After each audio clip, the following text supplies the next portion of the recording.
Welcome, true believers and new friends alike, to our nostalgia-soaked dive into Spider-Man, the animated series. Whether you grew up with this version of Peter Parker swinging through New York City, or you're discovering this gem for the first time, there's something truly timeless about it. Personally, I didn't catch the series during its original run. I was born a couple years after its premiere, but I was practically raised on VHS tapes of the show. They were my gateway to the world of Spider-Man, a character who became a cornerstone of my childhood. Spider-Man the animated series arrived at a pivotal moment in the evolution of superhero animation, building on the success of shows like X-Men the animated series, which had set a new standard for superhero storytelling. You, Tacky, will use your wheelchair transformation power to gain access. Marvel Films Animation sought to bring the friendly neighborhood Spider-Man to life with a similar level of nuance and serialization. Avi Arad, an executive producer on the show, was instrumental in this effort. His vision was to create a Spider-Man series that stayed true to the character's comic book roots, while appealing to both newcomers and longtime readers. While he's since become a controversial figure among fans of the webhead, understandably, he didn't do anything too egregious with this show, so I'll save that rant for another day. The show premiered on November 19th, 1994 on the Fox Kids network, quickly establishing itself as a staple of Saturday morning television.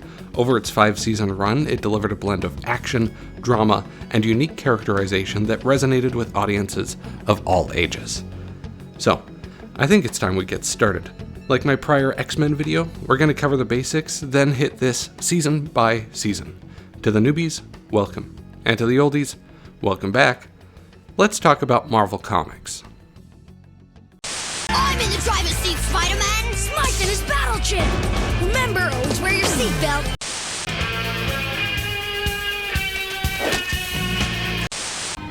Yeah, anyway, this lizard thing is probably just an urban myth. Wait a minute, looks like I was myth-taken.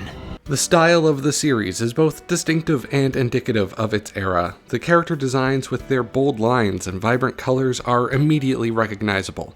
The backgrounds, often dark and moody, set the tone for Spider-Man's adventures in the sprawling urban jungle of New York City. Christopher Daniel Barnes' performance as Peter Man is one of the highlights of the series. His portrayal captured the essence of Spider-Man's character: the wit, the vulnerability, and the determination. Barnes' voice became the definitive Spider-Man for many fans, myself included, whether reading a Spider-Man comic or playing a wall-crawling video game sans voice acting. It's Barnes' voice that echoes in my mind. Alongside Yuri Lowenthal's more recent take, I can never really choose. You're for real! Just hold that pose, Smiley! The voice acting across the series, though generally strong, was occasionally hampered by the final editing. Once I was filled with much self-loathing. I wanted to eliminate my mutancy more than anything. Remembering that I once felt that way has for years been my darkest secret. Characters like Kingpin, voiced by Roscoe Lee Brown, and Black Cat, voiced by Jennifer Hale, brought depth and charisma to the show. The ensemble cast helped bring the characters to life, making their struggles and triumphs feel real and compelling. Spider-Man, of course, takes center stage, but the series excels with its wide supporting cast. Kingpin, as the ongoing villain, is a phenomenal antagonist whose presence looms large over the series. Pun so obviously intended. I like 'em chunky, I like 'em big, I like 'em plumpy, I like 'em round, with something. His intelligence, ruthlessness, and complexity make him a formidable foe for Spider-Man. Let's not forget the music. The series' soundtrack is iconic in its own right. Composed by Shuki Levy and Kusamashi, the music featured a mix of rock and orchestral elements that perfectly captured the energy and excitement of Spider-Man's adventures. The electric guitar riffs and dynamic score are instantly recognizable, encapsulating the spirit of the 90s and the thrill of web-slinging through the city. Hearing any segment from the soundtrack transports me back to those days spent glued to the TV, absorbed in Spider-Man's world. Yeah! Perfect landing, just like I planned it. The series also introduced a generation of fans to a wider Marvel universe. Characters like Daredevil, Doctor Strange, and the X-Men made guest appearances, expanding the show's scope and linking it to other Marvel properties. These crossovers were a treat for fans and helped to create a sense of a shared universe, a concept that would later become a cornerstone of Marvel's cinematic and television endeavors. Come fly the Spidey skies! Use Spider-Man web flyers! Hook a web line to cruise the clouds, then dive on a villain's back!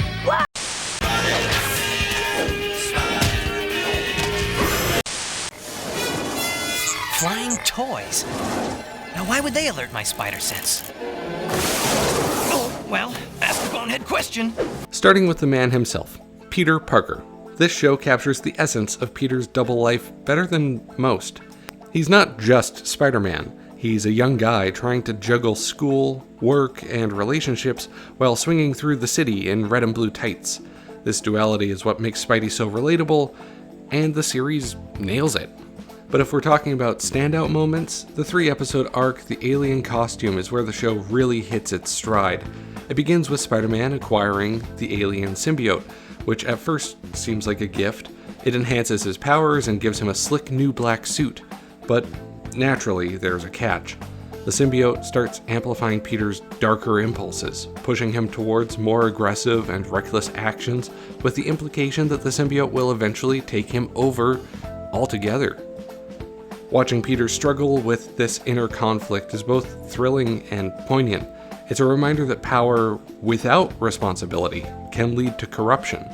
This arc doesn't just explore external battles, it delves into Peter's psyche, showing us the toll that being Spider-Man can take. The climax, where Peter rejects the symbiote only for it to find a new host in Eddie, sets the stage for one of Spider-Man's most iconic villains, Venom, which is just classic Parker luck, isn't it?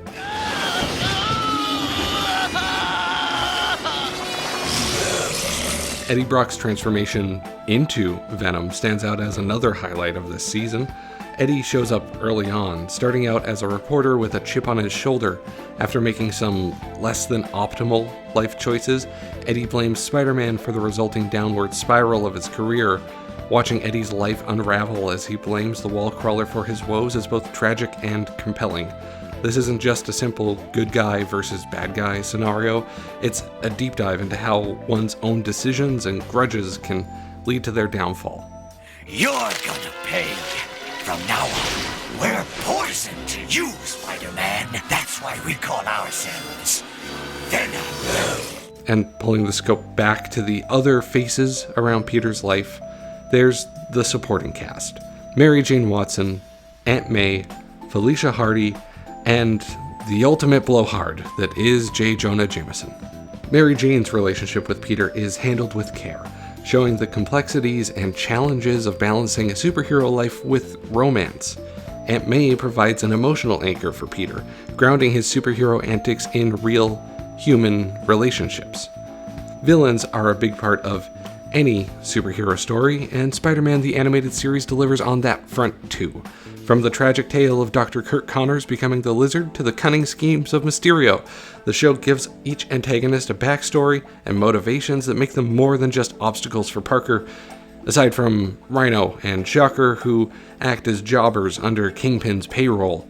This focus on competent characterization ensures that the villains are as engaging and memorable as the hero himself. Comparing Spider-Man to other shows from the same era, like X-Men the Animated Series, it's clear that Spidey's show learned a lot from its predecessor. X-Men often delved into heavy, sometimes convoluted storylines with a large ensemble cast, while Spider-Man streamlined its narrative to focus more tightly on its titular character. This focus allowed for more in-depth character development and a more cohesive narrative flow. Granted, yes, that's kind of the nature of a team story versus a solo hero one.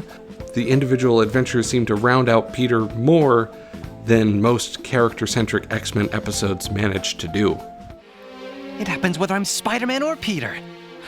I just can't seem to win. First Uncle Ben, now this? But it wasn't just about avoiding pitfalls. Spider-Man built on the successes of X-Men, particularly in its serialized storytelling approach. The interconnected episodes and long-term character arcs provided a richer, more engaging viewing experience by taking what worked from X-Men and refining it. Spider-Man the Animated Series carved out its own niche, standing tall alongside its contemporaries. The series not only brings back fond childhood memories for myself and many others, but revisiting it also gave me a deeper appreciation for its craftsmanship. Whether it's the psychological depth of the alien costume arc or the menacing presence of Kingpin, the first season lays a strong foundation for the adventures that follow. Give you a hand! Sorry, Dr. Octopus, wrong floor! I was looking for houseware!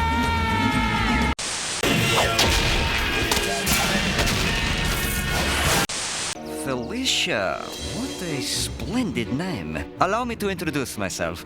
I am Michael Morbius. Charmed. First off, can we talk about the crossover episodes with the X-Men? The Mutant Agenda and Mutants' Revenge are some of my absolute favorites. I hadn't even watched X-Men the Animated Series as a kid, so this was my first introduction to those characters. Beast and Wolverine quickly became standouts for me. Beast with his intellect and Wolverine with his badass attitude.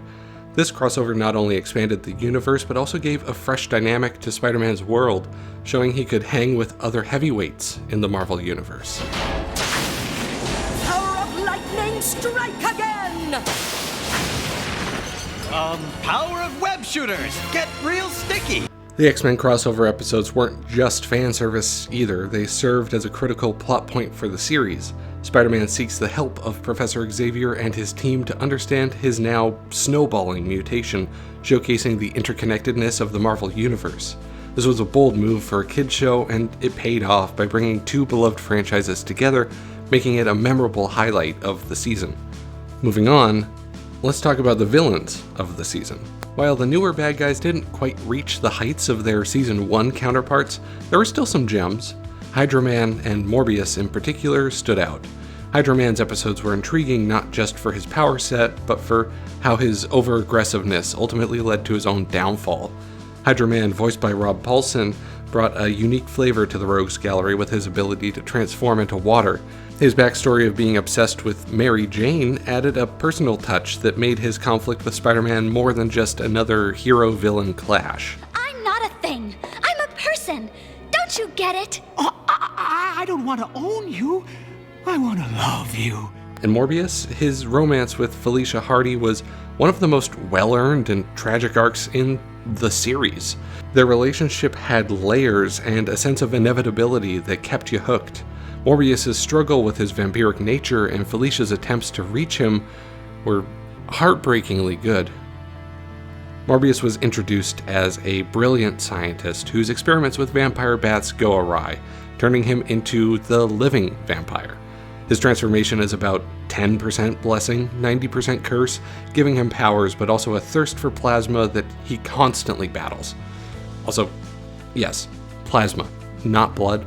That was a censorship thing, which also gave him these nasty hand suckers, which, yuck.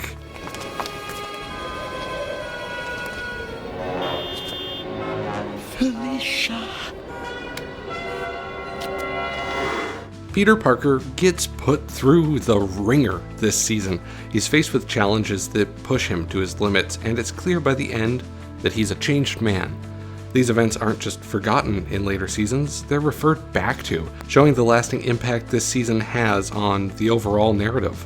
One episode that particularly stands out is Duel of the Hunters, with Spider-Man turning into a monstrous creature like it's a Cronenberg flick, barely able to control himself. It was terrifying and entrancing all at once, especially for a kid watching it on VHS back in the day.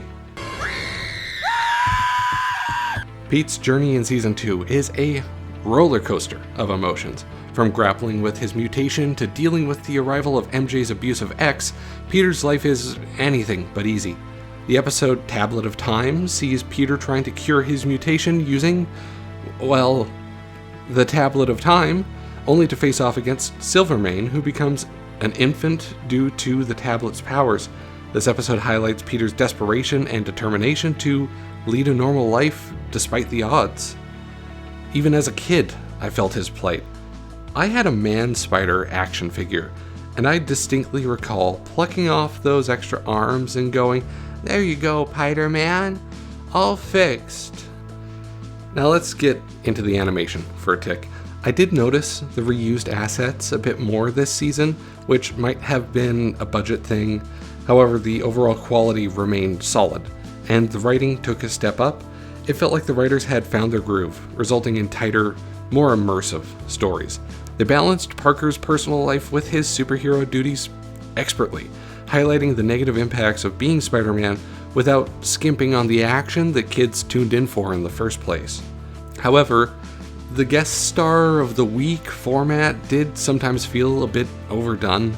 Characters like Blade and the Punisher made appearances that, while cool, sometimes felt like showcases for those characters rather than Spider-Man taking center stage. It wasn't always a bad thing, but it did detract from the main narrative at times, and felt like the focus may have been more on selling as many Punisher variant toys as possible. The corny line? Oh, your name must be Bonehead, right? Must have been a bad guess. Cool toy, but I'm out of here. I'd be remiss if I didn't mention the thematic consistency throughout the season. Redemption arcs, tragic fates, and the notion that our own flaws can be our downfall were all handled with a deft touch. Even minor characters had these moments of depth that elevated the series beyond typical Saturday morning fare. The second season of Spider-Man the Animated Series built on the solid foundation of the first season, introducing new characters, deepening existing relationships, and tackling themes that resonated on multiple levels. Despite some minor flaws, it remains a standout season in the series. Just another day at the Daily Bugle. Got that sinking feeling, Spider-Man? Will someone please take out the garbage?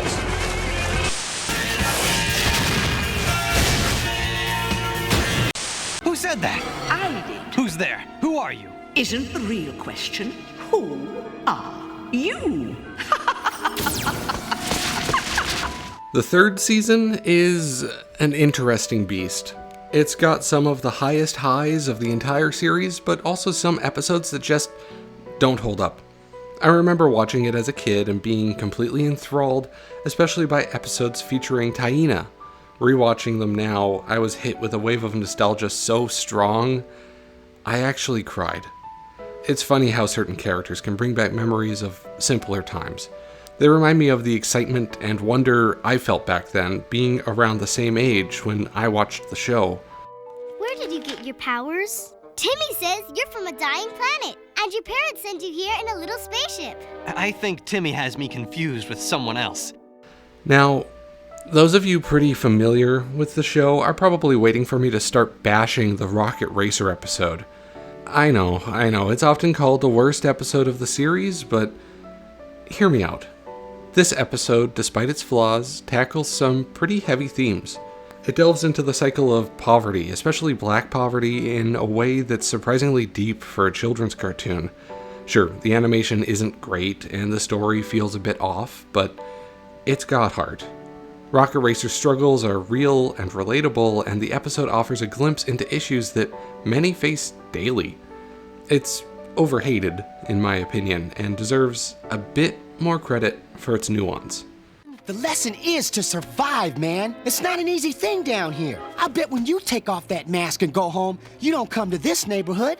One of the biggest bits of the season is Norman Osborn's long-in-coming debut as the Green Goblin. This has been building up for 3 seasons, and when it finally happens, it feels earned. The slow burn approach really pays off. We've seen Norman's descent into madness, his internal struggles, and the pressures that push him over the edge. When he becomes the Green Goblin, it's a moment that's rich with tension, and to those familiar with the source material, satisfaction. It's not just a sudden turn, it's a culmination of his character arc, making it all the more impactful. Double jeopardy, Spider-Man? There's no way you can save 2 of them at the same time, is there? No! Of course, not all episodes hit the mark, as I said. The season has its share of duds. Take Doctor Strange and The Spot, for example. They just don't capture audience attention in the same way as the other episodes. Doctor Strange, despite being a fan favorite character in the Marvel Universe, feels disconnected from the main narrative, and an episode where Peter infiltrates a cult feels off. And the Spot, well, it's got a unique villain with interesting abilities, but the plot just doesn't hold up. These episodes feel more like filler than valuable additions to the season's story. But let's talk about one of the most heart-wrenching moments of the season. Mary Jane being thrown from the bridge.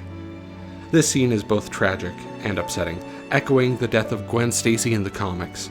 The show deviates by using Mary Jane instead of Gwen, but the emotional impact is just as powerful. The tension, the helplessness, the heartbreak, it's all there. It's one of those moments that stays with you long after the episode ends. What's wrong, Spider-Man? No quick comebacks, no clever one-liners? You think this is a game, Osborn? It's not! If there's one major critique I have, it's the lack of cohesion.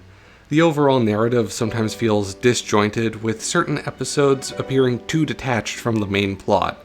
A bit more interconnectedness between episodes could have elevated the season from good to great. Despite this, the individual story arcs still managed to shine, providing plenty of fantastic content for fans. Watching this season again as an adult, I was struck by the maturity of the story. Episodes that I might have overlooked as a kid now resonate with new meaning. The emotional weight of Mary Jane's fall, the nuanced portrayal of social issues in The Rocket Racer, and the intricate character dynamics all contribute to a rich viewing experience. Cyborg Spider-Man and the coolest weapons around. Spidey transforms into a missile-shooting machine. There's Doctor Strange and his mutant clone doppelganger Spider-Man crawling into action.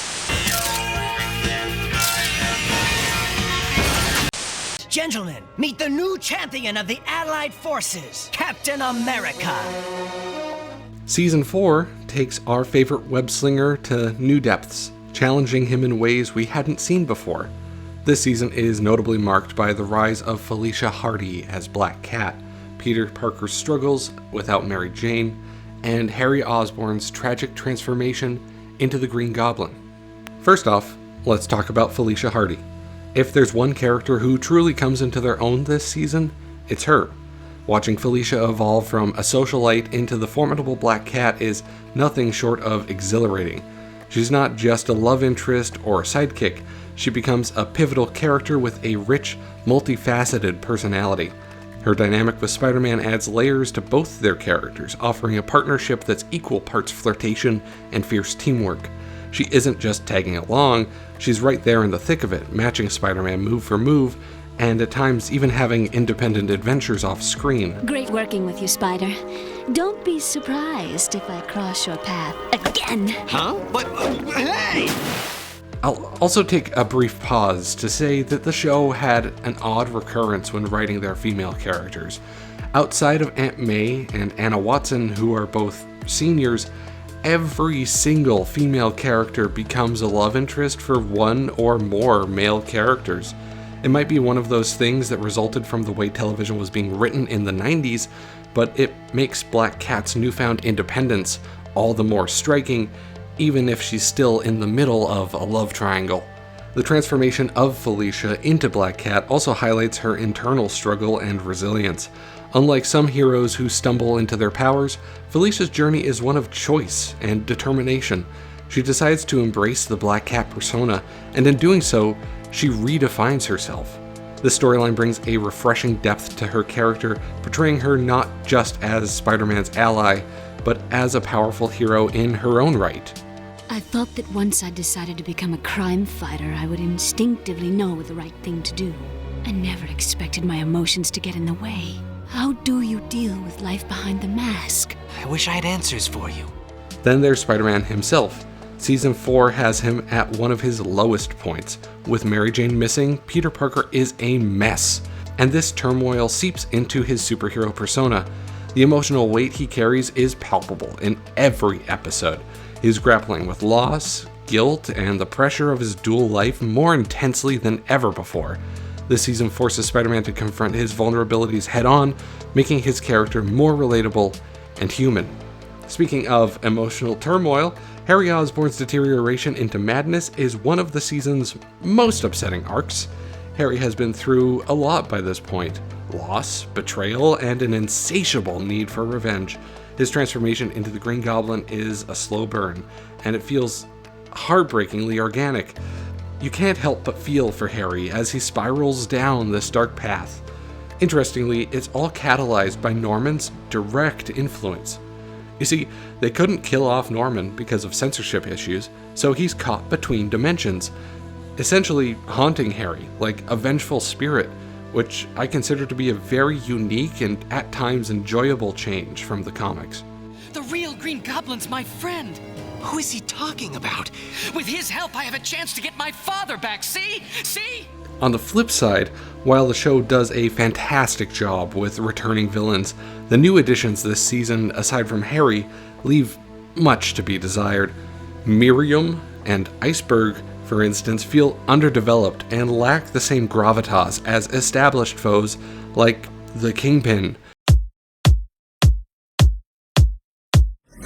He's a bit chungus. He's a bit chunky boy. Or the Hobgoblin.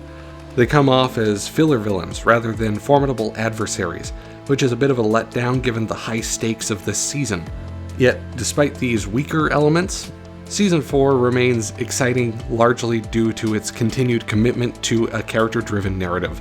Harry's fall from grace and Felicia's rise are juxtaposed against Spider-Man's struggle, creating a rich, interwoven narrative. And in the same stroke, this season explores the darker themes of those stories. These explorations add a level of maturity to the show that comes as a welcome surprise. The season also does a commendable job of balancing multiple storylines. Each character's arc is given the space to breathe, and their stories are connected seamlessly. The pacing is spot on, never feeling rushed or dragging, aside from the Vampire Queen episode in my opinion. Every episode builds on the last, creating a cohesive and compelling narrative that keeps you hooked from start to finish. Evil Hydro Man with super water-shooting weapons. Time for a spider-seeking missile. No, Hydro, it's time to shut your trap.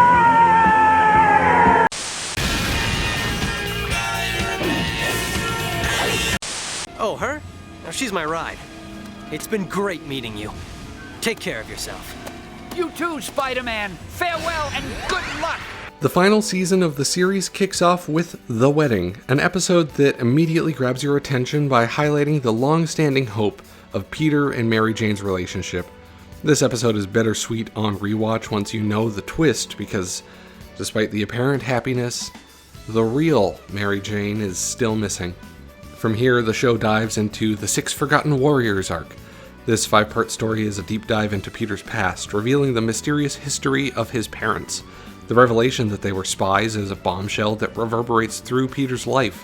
Aunt May and Robbie Robertson are particularly affected, adding layers to their characters. Robbie's involvement shows the interconnectedness of Peter's world, tying personal history to present events. And Aunt May, who has always been a rock for Peter, now has to confront a past she was hiding from, which strains her relationship with him. This arc delves into the theme of legacy and the long shadows cast by previous generations. It also brings back Kingpin. Our hearts beat to the city streets. We began to feel the fire. And the Insidious 6, raising the stakes and providing some of the season's most intense action sequences. Watching Spider-Man grapple with these revelations while trying to stop a global threat is thrilling, and watching how he handles the situation, we gain a deeper understanding of who this Spider-Man is. What good can we do now? Hey, wait! You may not be in your prime, but I'd take you all anytime over the crime fighters of today. One of the best arcs of the show overall is Secret Wars, a 3-part series that sees Spider-Man leading a group of superheroes in an epic battle on another planet. For any kid who grew up loving superheroes, this was the pinnacle of Saturday morning cartoons. Seeing characters like Captain America, Iron Man, and the Fantastic Four team up with Spider-Man was a dream come true. The arc showcases Spider-Man's growth as a leader, a role he's often reluctant to take on. He's out of his element, dealing with cosmic threats and managing a team of seasoned heroes, but he rises to the occasion brilliantly. Who amongst you has ever wanted to give up their superpowers? I have. Because I've learned time and time again that with great power, there must also come great responsibility. The battles in Secret Wars are epic, but as you might expect by this point, it's the character interactions that make this arc shine. Spider-Man's dynamic with characters like Captain America and Iron Man adds new growth to his persona. He's not just a neighborhood hero anymore, he's a key player in a much larger game. The way he navigates these relationships, balancing his humility with the necessity to lead, is chef's kiss. Also, I think Cap is kind of thirsty in this continuity. I was just wondering how a beautiful young woman like you, how did you come to be the Black Cat? Then we delve into Spider Wars, which is probably one of the most creative and mind-bending storylines in the series. This arc introduces alternate versions of Spider-Man from different realities, each bringing a new twist to the character. The Iron Spider in particular stands out. He's wealthy, arrogant, and has a suit that Tony Stark would envy. His presence forces Peter to confront the type of person he could have been, a clever way of exploring different facets of Peter's personality. The final episode wraps up the season with a sense of closure, even though it leaves some threads hanging. The cliffhanger ending, where Peter sets off to find Mary Jane, is a bold move, especially since the 6th season was anticipated but never produced. Despite this, the episode works as a fitting end to the series. Spider-Man's final confrontation with the villainous Spider Carnage is intense and emotional, and Peter's decision to keep searching for MJ feels true to his character. It's a testament to his resilience and unwavering hope. Reflecting on the show, it's clear that Spider-Man the Animated Series was ahead of its time in many ways. The show wasn't afraid to tackle complex storylines and deep character arcs, all while maintaining a sense of fun and adventure. Season 5 exemplifies this balance. It wraps up long-running storylines while introducing new and exciting elements, keeping fans engaged right up to the end. Spider-Man the Animated Series is a thrilling and satisfying 90s adventure. It combines epic crossover events, deep character development, and spectacular storytelling in a way that few shows have managed to replicate. Even with its cliffhanger ending, the season provides a sense of closure that leaves us with a lasting impression of Spider-Man's world. If you grew up in the 90s, like I did, you'll hear it in my voice when I say it, and you'll feel it too. This was our Spider-Man. And that's where we'll leave our story for now. If you really enjoyed this video, hopefully enough to have left a like and subscribed, you'll be happy to know that we also have a video available here on X-Men the Animated Series. Thanks for sticking with us. I'll see you in the next one.